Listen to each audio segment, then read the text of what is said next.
Yo, what's going on, you guys? It's your boy 3 Stacks in this thing, baby, representing TKOG. Today I'm going to give you guys my hot take on the new format, what it's going to look like, and what the best decks are. This is purely subjective. A lot of these things can change overnight. They can change them into this video. They can change tomorrow.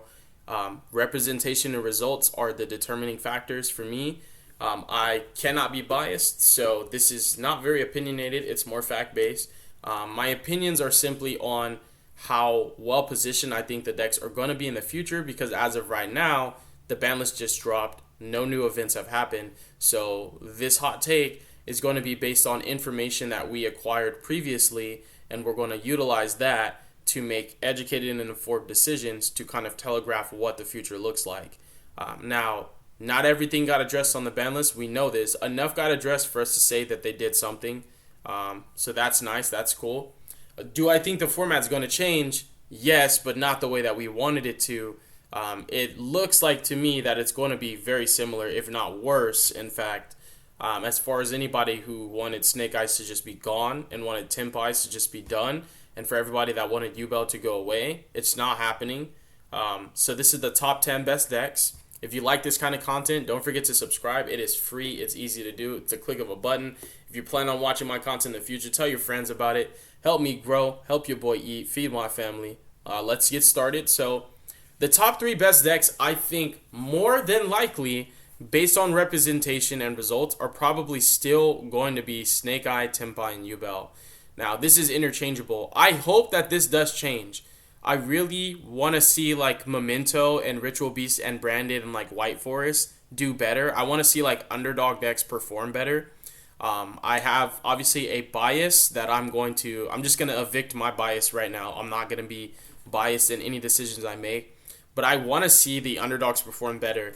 Now, every single one of these decks can be definitively tier 1.5 or higher, and they all can beat the best decks in the room. So when I start talking about these decks, even when some are placed lower than others, do not think that that means that the deck is not good or that it's not great. In fact, it's the exact opposite. All of these decks are great. All of these decks are wonderful. All of these decks can do amazing things. So these can be all interchangeable. What's at number 1 can be at 10 tomorrow, and what's at 10 can be at 1 tomorrow. So first of all, I still think personally, let's just address the elephant in the room. Yubel got kind of tickled on the ban list. Everything that Yubel was doing previously, it's still able to do. It's still navigating through hand traps extremely well. It's still super well positioned in the format. Yubel got the least amount of hits in my opinion. Even though we can say Tenpai got the least amount of hits. As far as the game plan for Tenpai, I think Tenpai really didn't get hit at all in my opinion. It's just the same deck. That's what's kind of funny. I don't even know why they bothered to even do that. But as far as Yubel and Snake Eyes lost more by losing Beatrice and Lacrima than Yubel did, and Snake Eyes lost more because Appaloosa's gone. Yubel still has like Phantom, and they still have the Unchained cards. Like Yubel still has everything that it had access to in the first place. Lacrima was like icing on the cake. Yeah, it's cool to have a win condition in time. You shouldn't be going into time in most scenarios unless you're playing against like Runic stun. Yubel, I think for me, is definitely still the best deck. It feels so smooth. I want so badly for like Ritual Beast to be the best deck, or Branded to be the best deck, or like Momento, or like White Forest to be the best deck. But representation can't lie, and Yubel was like cutting edge competing with Snake Eye and Tenpai. And if Tenpai is, and this is another reason why I want to put Yubel where it's at, if Tenpai is still going to be what Tenpai is, and nothing's changing, this is still going to be one of the most played decks. Because people don't want to think, right? It's a simple, easy deck. It's hard to throw with this deck. If you throw a Tenpai, then just, bro, go play checkers or something.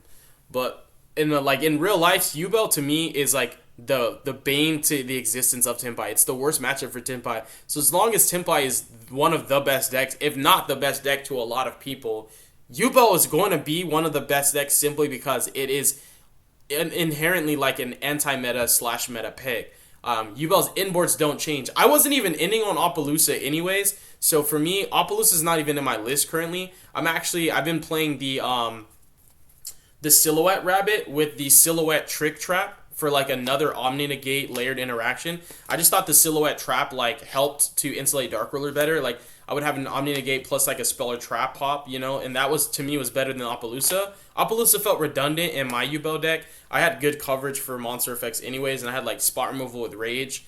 I liked being able to interact with like back row more. So I did not get hurt at all by this list. I just lost 2 copies of Gate. You know, I'm fine. A lot of my lines with the Unchained cards, I was popping like Spirit of Yubel with my Shavara and triggering my Yama to bring back my Spirit and like pop my Rage on Resolution and get Rage effect to add back the Fiendsmith Engraver from grave to hand. So like I was already able to add my Engraver back and do my line, and I was typically using the Lacrima as an extender in that aspect because when I do the lines with the Fiendsmith cards, I can go straight into Caesar off of the just off rip. Like I can make the Necroquip Princess and go straight into Caesar off of the Engraver, and that's just what it can be, is a Caesar to add to my inboard. If I want to extend more to be able to get to like Varudris and add that extra layer so I can get to the Silhouette, I can still do that whether I use Lacrima or not. So I feel like Yubel didn't really lose anything. Muckracker can easily take the place of the Lacrima or like Typhon. It's still the best deck in my opinion. Yubel was like the second or third best deck, but I think now Yubel's the best deck and Tenpai's the second best deck. And Snake Eyes probably is the third best deck. I'm not saying Snake Eyes is dead. You guys are crazy. You're out of your mind if you think this deck's dead. And once the Anzi Mana cards come out, this deck's probably going to go here. It's going to be the best deck all over again. It's still one of, if not the best decks. It still has high representation. No one's going to give up on this deck until it's dead. And it's not dead. I'm telling you right now. I think that Snake Eyes are still well positioned. We have, if arguably, if not more space for non-engine. It got a consistency hit. We lost 1 Poplar and 2 Ash. So we lost 3 starters. Is the grind game going to be more cutting edge than before? No. The grind game got hurt a little bit. If you draw your Poplar now, there's not a second one in your deck. So your Ash is not doing what Ash wants to do. You are going to be forced to normal Poplar. Does that mean this deck's losing the hand traps more? Yes, it needed to. That was the whole point of a consistency boost. Is that this deck was not going to be able to pivot the way it wanted to. Now it feels like if I feel more comfortable hitting like Ash blossoming for example, a Bonfire. Because there's a lower chance of them having like an Ash or a Poplar in their hand. So that means this deck's losing the hand traps more. It's a balance and power check that was necessary.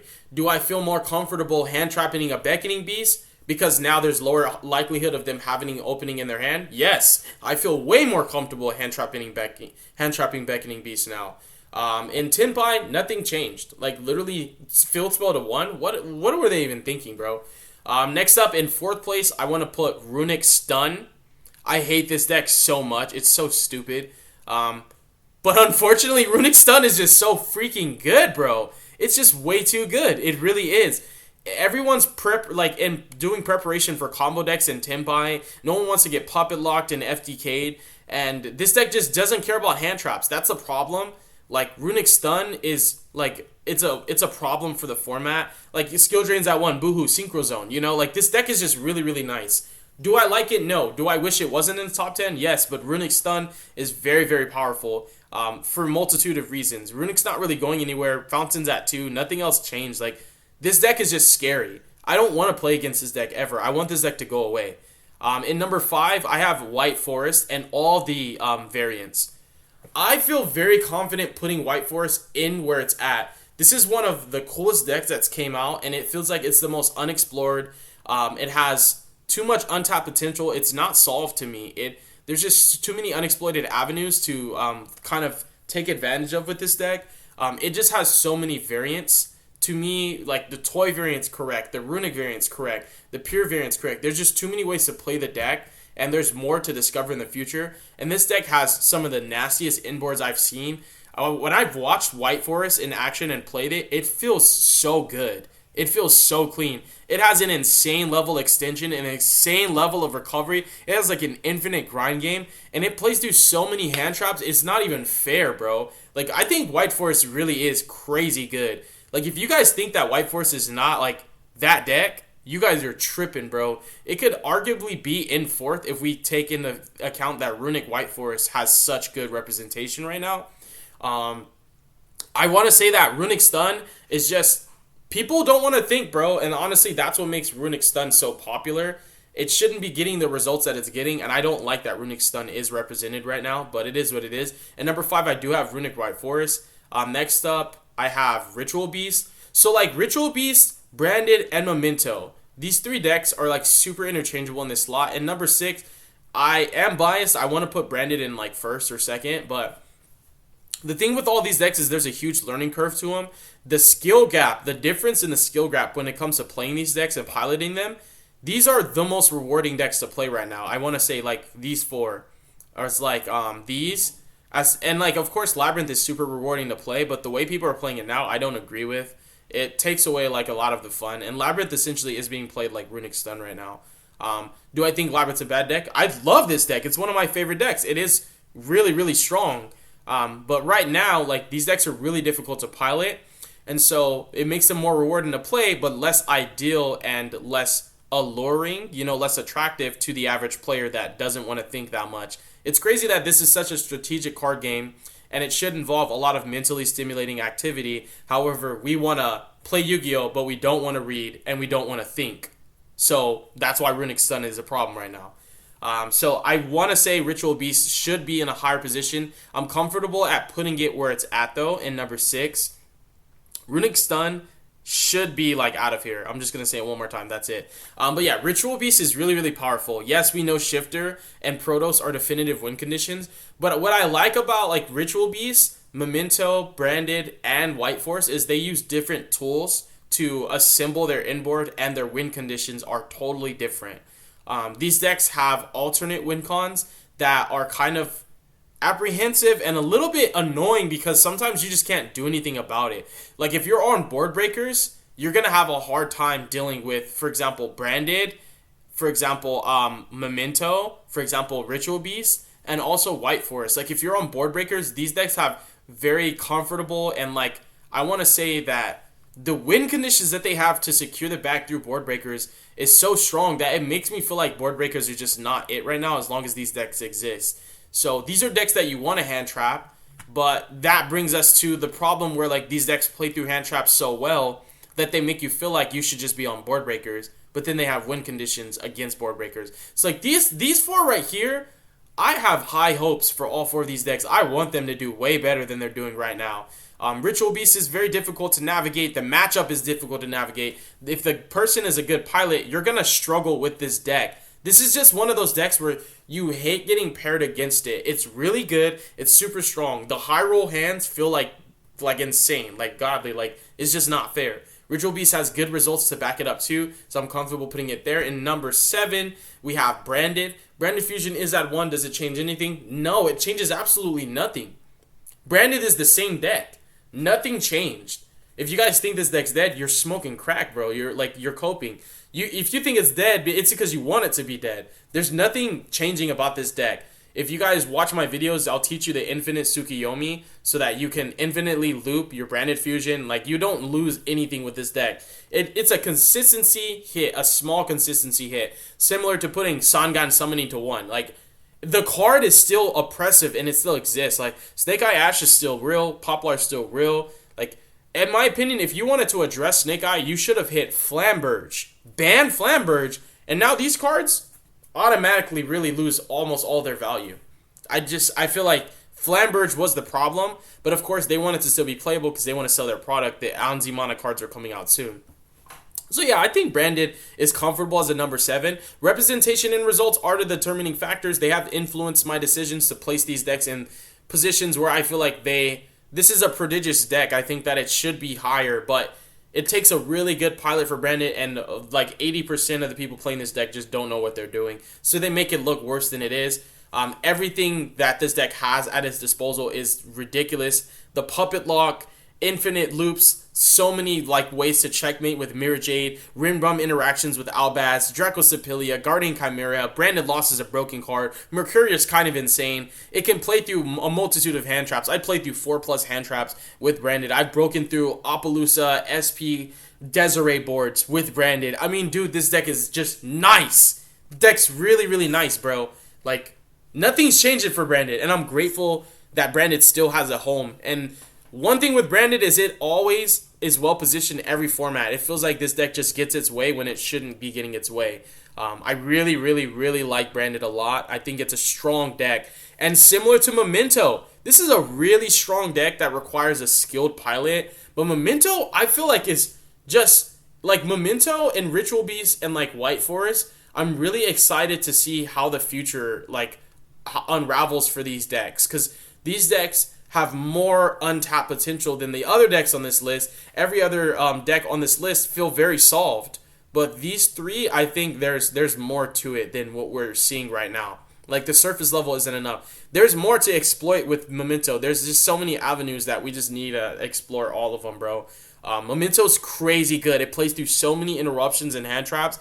And believe me when I say, like, the inboards don't even look scary, and you just can't break them. This deck is crazy strong. The representation is there. This deck, I wish some of these decks were a figment of my imagination. Like, I wish some of these decks weren't as impressively strong, because it feels like when you have to worry about Yubel and Tenpai and Snake Eye and, like, Runic and friends, it feels so difficult to also have to keep room and space in your conscious and your side deck for these decks. Because what makes these decks more scary is the fact that you want to prepare for these, and then you get paired up against these, and you weren't prepared. And also, you're not as comfortable, familiar, and used to playing and navigating the matchup. And also, these decks just have, again, they use different tools to assemble their win condition, which means that their choke points are different. And definitively, when you can see where the choke point is, what's cool about these decks is the alternatives that you use to assemble your win condition are just as good, and it makes it feel like the choke points are no longer choke points. And especially when we factor in, like, this deck plays Fiendsmith cards, we just have, Beatrice being hit does hurt Memento a little bit, but it doesn't change a lot. The deck's just crazy. And then lastly, in 9th and 10th place, we have Magical Musketeers and Labyrinth. Now, these decks are interesting because unlike a lot of decks on this list, these decks can do a lot of heavy lifting with their main deck. They conventionally don't lose to a lot of hand traps. In fact, I want to say like Shifter, Nibiru, Droll, Ash Blossom, Bell, like Ghost Ogre, a lot of these really crazy hand traps that can end turns in other matchups. These decks are not going to struggle as much. In Labyrinth, the Math Lab, like with the Runic cards, it doesn't really lose to like any hand traps at all. Like Sapphire Pass doesn't lose to any hand traps. Like, you can Ash Welcome and still lose to an Equation Cannon. It doesn't matter. Like, all your hand traps do is delay the inevitable. They do not actually stop. Like, because it's one thing I can hand trap Tenpai or Snake Eyes and be like, they're not ending on anything. You can't hand trap traps. You can't do anything about a Psalm Strike. You can't do anything about Duruma Cannon. You play into it or play around it, but it's going to happen.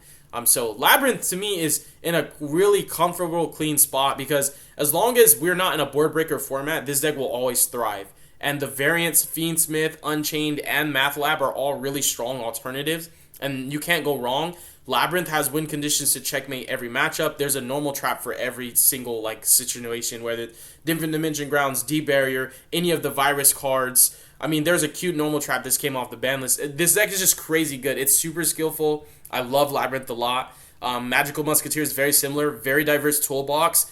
These decks can play through so much, but also don't have to play through as much as the other decks, which inherently, kind of in my opinion, it almost enhances their ability to play through interaction, because there's interaction they don't have to play through. So what remains for them to play through, it makes it easier for them to do it efficiently, if that makes sense.